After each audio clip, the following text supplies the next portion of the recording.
Eh bien, bonjour à tous. Je remercie avant tout mon ami Julien Tardif qui m'a permis d'avoir l'opportunité de pouvoir vous présenter un certain nombre de mes travaux.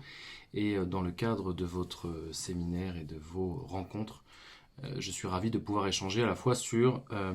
l'expertise et la connaissance que j'ai pu acquérir depuis un certain nombre d'années entre la France et la Belgique autour des questions dites de radicalisation, entre triple guillemets, mais globalement, plus globalement, de la question des extrémismes violents. Alors en tant que chercheur en sciences politiques, je suis extrêmement orienté sur la question de la géopolitique des relations internationales et évidemment la question du djihad. Mais au-delà de ça, j'ai eu une expérience pendant 2 ans en formation et en prévention primaire,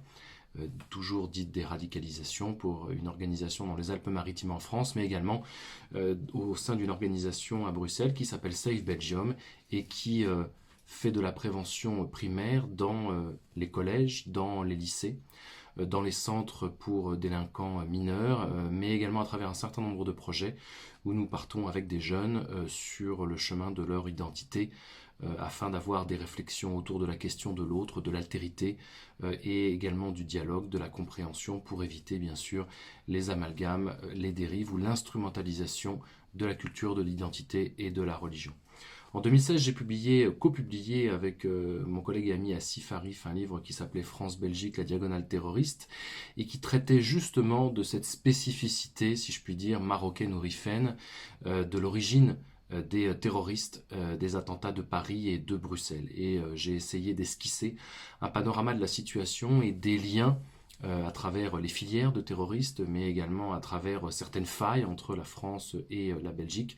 mais également en termes de politique publique, de ce qui pouvait unir ou désunir la France et la Belgique sur ces questions-là. C'est comme ça que j'ai rencontré Saleha Ben Ali au sein de Safe Belgium et que j'ai commencé à réfléchir et à rencontrer un certain nombre d'acteurs, un certain nombre de djihadistes qui étaient concernés directement par le sujet, mais également bien sûr la question des familles. Je me suis toujours positionné, c'est un choix à faire, du côté des familles de jeunes qui sont partis en Syrie, qui sont morts ou qui sont revenus, dans une réflexion globale sur les processus de recrutement et d'endoctrinement, comme dirait Dounia Bouzard, de désocialisation, déshumanisation et réenracinement dans un autre univers et pour un autre projet de vie. Et c'est à partir de ça que j'ai continué à travailler également sur la question de l'idéologie. Et dans le cadre de mon ouvrage Pays du Golfe, les dessous d'une crise mondiale, je suis revenu énormément sur la question de la diffusion sans limite du wahhabisme et du salafisme, notamment en Belgique, mais également en France, à travers les mosquées, tout en réfléchissant sur la question du facteur religieux dans le processus d'endoctrinement et de radicalisation, et en le positionnant par rapport à d'autres facteurs extrêmement importants, comme la question du quartier, comme la question de la mauvaise rencontre, comme la question du contexte économique et social, mais également le cadre fertile, malheureusement, des prisons, ou du coup l'influence globale que peut avoir une idéologie à travers Internet. Dans le cadre du dernier ouvrage qui s'appelle Daesh, la suite, je suis dans une réflexion plus globale sur l'avenir de l'État islamique. Si beaucoup se satisfont et sont ravis de la fin de Daesh, un territoire matérialisé, sanctuarisé sur la terre d'Irak et de Syrie, je suis beaucoup plus mesuré, beaucoup plus inquiet sur l'influence profonde qu'aujourd'hui l'idéologie djihadiste et l'idéologie de l'État islamique peut avoir dans les esprits de nos jeunes en Europe, mais également bien sûr dans d'autres pays du bassin méditerranéen, mais de manière plus globale, c'est-à-dire dans cette articulation entre l'influence locale et la dispersion mondiale de cette idéologie. Et quand je parle de dispersion, les chiffres sont là pour en témoigner. Aujourd'hui, on a une quarantaine de franchises de Daesh dans le monde. Le dernier rapport du Conseil de sécurité des Nations Unies du 15 juillet donnait 2 chiffres qui sont inquiétants. Le premier, c'est qu'on estime à peu près entre 20 et 30 000 le nombre de combattants qui étaient soit dans les camps kurdes, soit étaient déjà carapatés du côté de l'Irak ou sur d'autres terres de djihad, mais en tout cas potentiellement des individus qui seront à un moment ou un autre un problème et un ennemi pour nous en Europe comme ailleurs, sur d'autres terres de djihad d'avenir et de futur. Je pense en particulier à la Bosnie, à l'Ukraine, mais également bien sûr à l'Asie, les Philippines et l'Indonésie. Et donc ce contexte global résumé dans Daesh la suite met en avant à la fois toute la manière dont et tous les processus qui permettent à l'idéologie de se régénérer.